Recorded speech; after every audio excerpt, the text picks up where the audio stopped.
एक गांव में एक गरीब परिवार रहता था।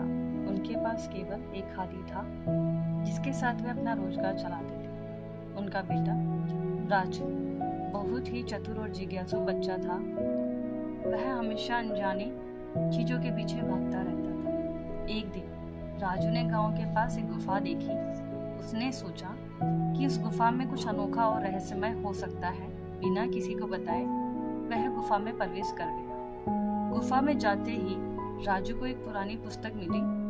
पुस्तक में एक कहानी थी जो धैर्य के महत्व को बताती थी। कहानी के अनुसार एक बार एक लोमड़ी एक घास के मैदान में दौड़ रही थी। एक छोटा सा कछुआ उसे देखकर पूछने लगा, तुम कहाँ जा रही हो?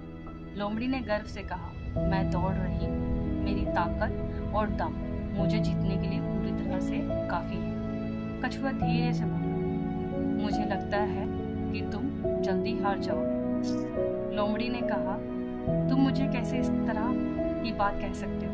मैं हमेशा जीतती हूँ। कछुआ हंसते बोला, ठीक है तुम दौड़ो, लेकिन मुझे यकीन है कि तुम्हें मेरी देखभाल की जरूरत होगी। लोमड़ी ने चीखते हुए कहा, मैं तुम्हारी देखभाल के बिना भी अच्छी तरह से दौड़ सकती हूँ। लेकिन लोमड़ी ने धैर्य की कमी की और वह जल्दी ही थक गई और हार गई।